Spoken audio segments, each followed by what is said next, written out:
Saludos desde la redacción de Euronews. Este jueves 8 de octubre empezamos con una noticia de última hora. El Tribunal Superior de Justicia de Madrid ha anulado el confinamiento de la capital española y de otras 9 ciudades al considerar que afecta a los derechos y libertades fundamentales. Les hablamos también de las cifras disparadas de la COVID-19 en Europa. Y al otro lado del Atlántico les damos todos los detalles del debate de los candidatos a vicepresidente. También les damos el último parte médico del presidente Donald Trump. Y terminamos con el mes de septiembre más caluroso de la historia. Todo esto al detalle en unos instantes. Antes, los titulares. Bruselas cierra bares y cafés ante la explosión de casos de COVID-19. Europa vuelve a poner coto al ocio nocturno en medio de una segunda ola de restricciones. Debate respetuoso entre Pence y Harris. Los candidatos a la vicepresidencia estadounidense cruzaron acusaciones y evitaron responder preguntas incómodas.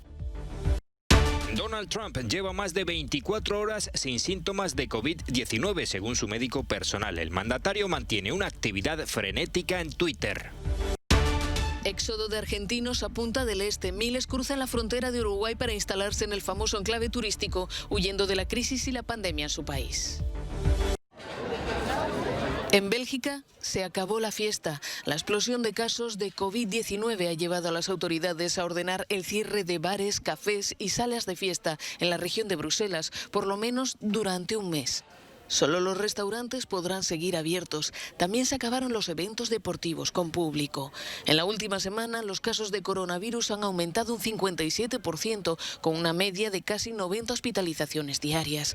Los jóvenes aprovecharon la pasada noche para tomarse la última copa. Es triste, dice esta joven, porque todo el mundo quiere estar de fiesta. Pero sabemos que tenemos que cuidar a nuestros seres queridos. Vamos a disfrutar una última vez y después será el final. En la vecina Francia las cifras también se disparan. Este miércoles se registraron cerca de 19.000 nuevos contagios en un solo día. Las hospitalizaciones han alcanzado su nivel más alto de los últimos 3 meses. Más de 7.500 enfermos de COVID-19 están ingresados en estos momentos. París y Marsella ya están en alerta máxima y el presidente Emmanuel Macron ha dicho que está dispuesto a endurecer aún más las restricciones en los lugares donde se propague demasiado rápido, en especial entre los ancianos y donde haya demasiadas personas en cuidados intensivos, explica. Eh bien, on doit aller vers plus de restrictions. En Alemania, Berlín también pone coto al ocio nocturno. Desde el próximo sábado, bares y restaurantes deberán cerrar como máximo a las 11 de la noche. Pero las restricciones van más allá y se cuelan hasta en los hogares, pues también quedan prohibidas las reuniones públicas de más de 5 personas y las reuniones privadas de más de 10, debido a que las autoridades consideran que los contagios se están produciendo principalmente en las fiestas y encuentros familiares. El manto del miedo y las restricciones vuelve a cubrir Europa, donde se han superado los 6 millones de contagios desde el inicio de la pandemia.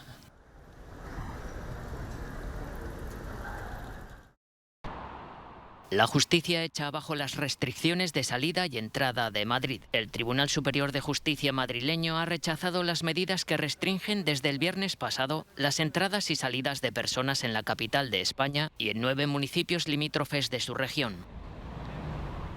El órgano judicial entiende que las limitaciones adoptadas para frenar el contagio de coronavirus afectan a los derechos y libertades fundamentales. Las autoridades madrileñas habían recurrido ante la justicia las medidas que decretó el gobierno.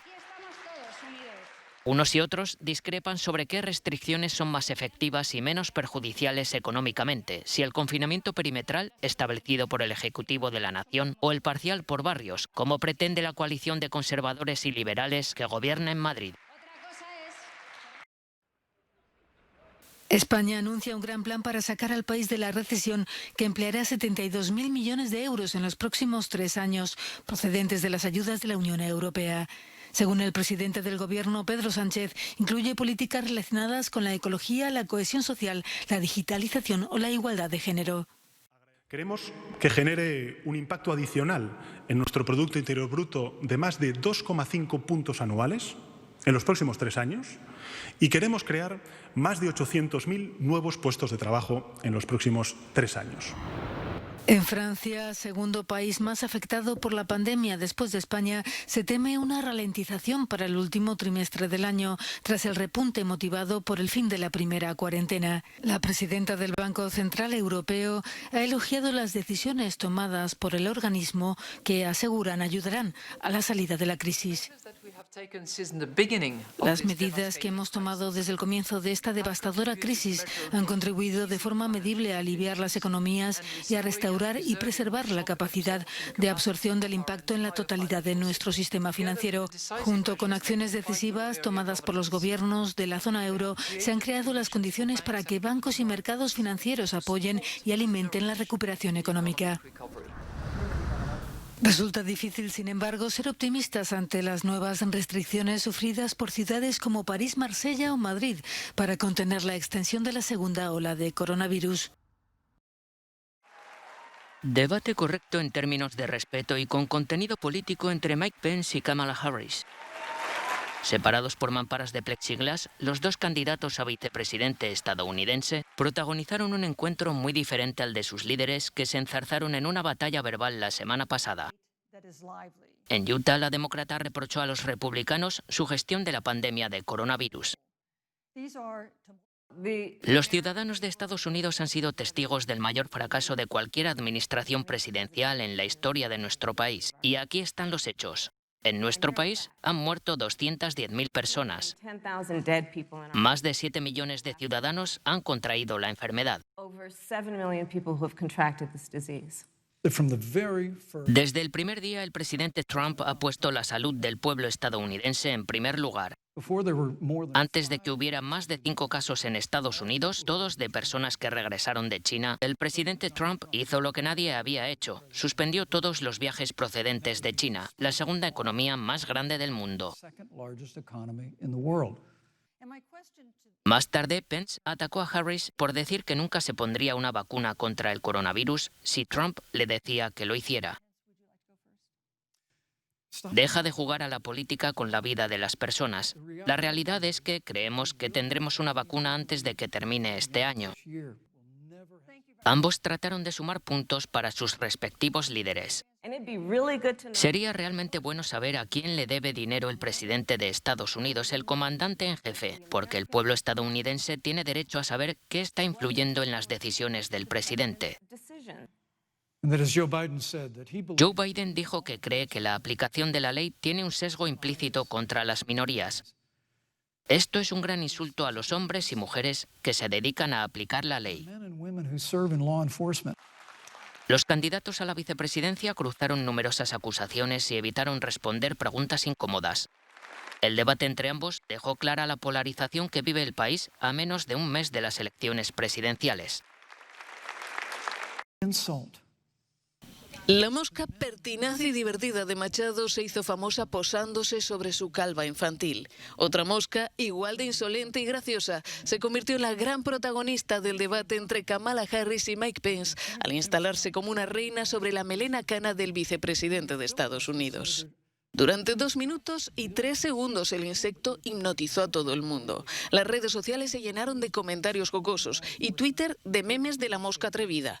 Hasta el aspirante demócrata a la Casa Blanca, Joe Biden, se sumó con una foto en la que se le ve con un matamoscas en la mano. Contribuye con $5 para ayudar a que esta campaña vuele, comenta Biden. Unos y otros coinciden en que la ganadora del debate fue la mosca. Donald Trump lleva más de 24 horas sin ningún síntoma de COVID-19. Lo asegura su médico personal, el Dr. Sean Conley, en un breve escrito en el que añade que el presidente de Estados Unidos lleva 4 días sin fiebre. Trump, que recibió un tratamiento experimental con anticuerpos sintéticos, presentaba rastros de anticuerpos contra la COVID-19 en el análisis sanguíneo que se hizo el lunes. En cualquier caso, el mandatario no se ha dejado ver este miércoles. Según ha explicado explicado el jefe de gabinete de la Casa Blanca, tienen protocolos de seguridad para cuando el presidente, que sigue infectado con COVID-19, decida volver al despacho oval. Por lo pronto ha mostrado una actividad frenética en Twitter. Ha llamado chiflado a Joe Biden y ha dado cifras erróneas sobre la enfermedad y ha presionado a los legisladores para que acepten propuestas de ayuda económica sectoriales tras cancelar abruptamente las negociaciones sobre un paquete de ayuda de más de 2,2 billones de dólares para reactivar la economía estadounidense. A menos de un mes de las elecciones presidenciales, Trump está muy por detrás del demócrata Biden en la mayoría de los sondeos. La justicia le ha ordenado que entregue sus declaraciones de impuestos a la Fiscalía de Manhattan, que está investigando una posible conducta criminal extensa y prolongada de su grupo empresarial. Es poco probable que Trump, que está deseoso de volver a hacer campaña más allá de Twitter, entregue esos documentos antes de las elecciones. Perú empieza a tomar conciencia del tremendo error que supuso apostar por los test rápidos de anticuerpos para detectar la COVID-19. Estos análisis, llegados en su mayoría de China, daban el resultado en pocos minutos con un simple pinchazo en el dedo. Eran más baratos, más fáciles de adquirir y una alternativa para un país sin medios para realizar otros test. Sin embargo, a la larga, debido a su falta de fiabilidad, Perú parece que ha pagado un alto precio. Ernesto Canayo, un hombre de 44 años, dio negativo en una de estas pruebas. Tenía fiebre y se encontraba mal, pero siguió yendo a trabajar y usando el transporte público. Su esposa cuenta que el primer análisis que dio positivo fue el día de su muerte. Sus conocidos siguieron en contacto con él. Me dijo, yo tengo fiebre, pero me salió negativo. Yo dije, pero tiene fiebre, ¿pero por qué te saliste negativo? Dice que salí negativo. Y después de una semana, escuché que estaba muerto. En marzo, el presidente Martín Vizcarra anunció la compra de 1,6 millones de pruebas, casi todas para anticuerpos. Personas sin síntomas daban positivo y otras convencidas de estar enfermas daban negativo. Y ahí me hicieron 2 pruebas rápidas en una misma mano, en la mano izquierda, y con diferencia de 2 dedos, con diferencia de 1 hora máximo. Un dedo salió positivo con un tipo de kit y otro dedo salió negativo con otro tipo de kit. Las pruebas rápidas me lo hacían y salía negativo. Me decían que no era COVID, que era unos bronquios normales, que era una gripe normal. Un responsable del Instituto Nacional de Salud defiende la decisión de las autoridades. El 77% de los casos los hemos logrado identificar con prueba rápida. ¿Pudo haber sido mejor la situación? Sí. ¿Deberíamos haber utilizado más pruebas moleculares? Sí. La falta de test suficientemente fiables junto a la falta de medios pudo contribuir a la extensión del virus en el país con la tasa de mortalidad más elevada del mundo. Perú ha registrado hasta ahora más de 830.000 contagios y cerca de 33.000 muertos. Por culpa del Un fenómeno desconocido se ha adueñado de Punta del Este, en Uruguay. El famoso enclave turístico, con sus yates, sus playas y sus residencias exclusivas, se ha convertido en la tierra prometida para muchos argentinos que quieren huir de la pandemia y la crisis en su país.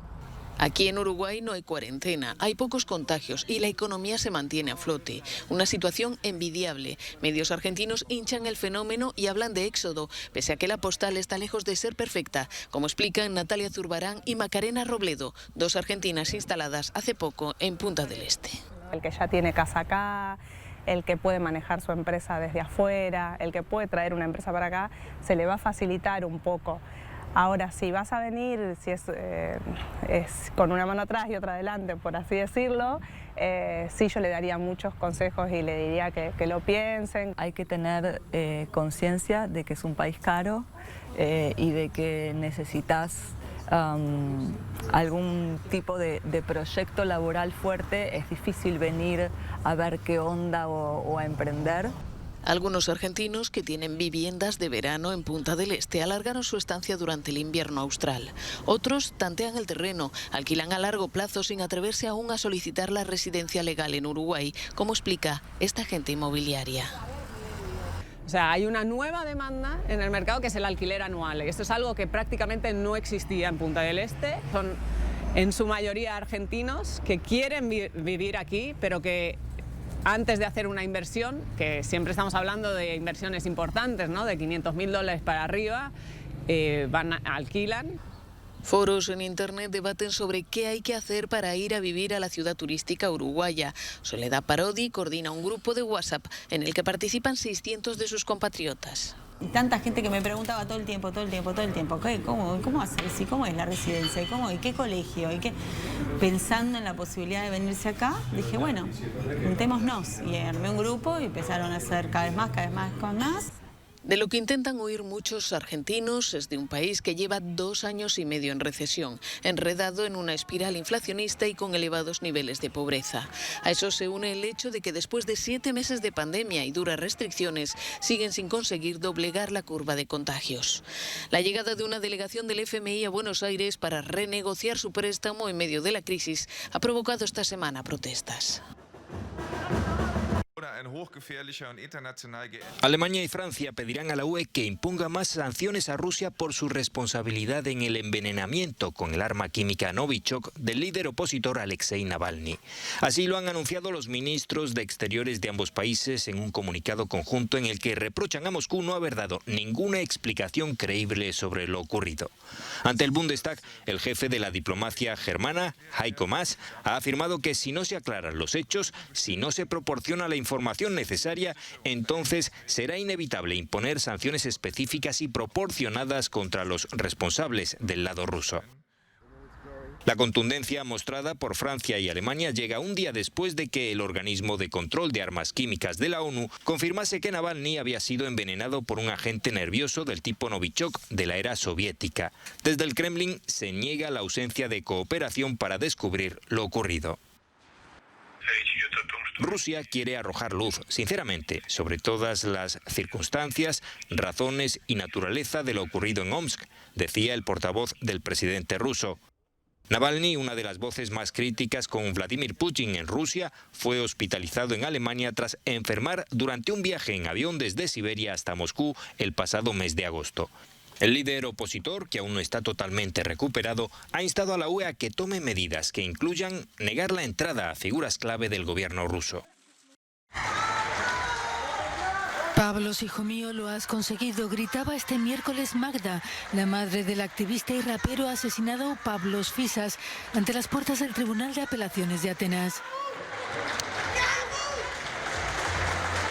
Han sido necesarios 7 largos años de batalla legal tras su muerte para llegar a este veredicto. Los jueces han declarado por unanimidad a Amanecer Dorado organización criminal disfrazada de partido político. Unas 20.000 personas reunidas frente a la corte desde primera hora de la mañana celebraron la noticia.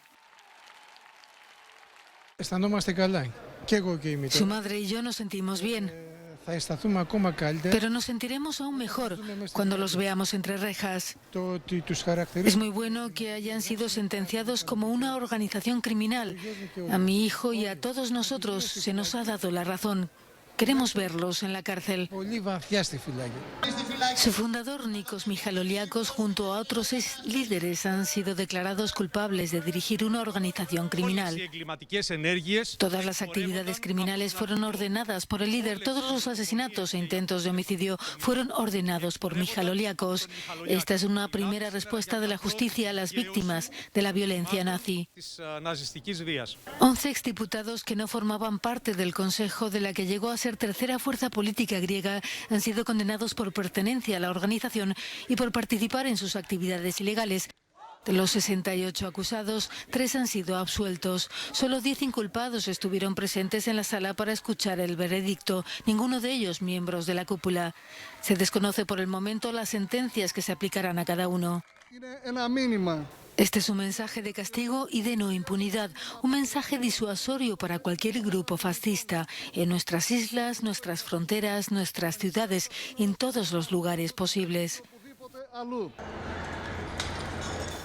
El anuncio del veredicto fue seguido de algunos disturbios rápidamente disueltos por la policía. El veredicto ha confirmado lo que durante muchos años ha sido de conocimiento público, que Amanecer Dorado es de hecho una organización creada para cometer actos criminales. Es sin duda una victoria contra la extrema derecha, no solo en Grecia, sino en toda Europa. Pocas imágenes ilustran el impacto del calentamiento global de manera más clara que el derretimiento de los casquetes polares. Y el último informe de Copérnico, el Programa Europeo de Observación de la Tierra, confirma una tendencia sombría. La cubierta de hielo del Ártico en el mes de septiembre se encontraba en su segundo nivel más bajo registrado hasta ahora, tanto en lo que se refiere a la extensión media diaria como a la mensual.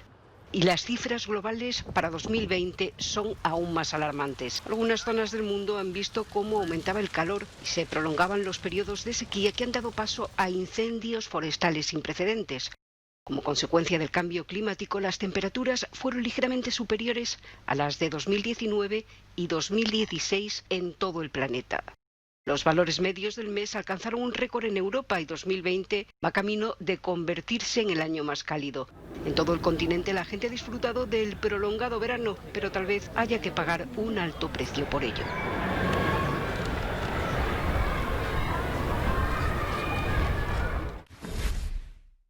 Termina aquí esta edición de Euronews Hoy, pero la información continúa. Recuerden que pueden seguir informados a través de nuestro canal de televisión, de nuestra web y, por supuesto, de las redes sociales. Les dejamos con unas artísticas imágenes en Corea del Sur. Disfrútenlas. Hasta mañana.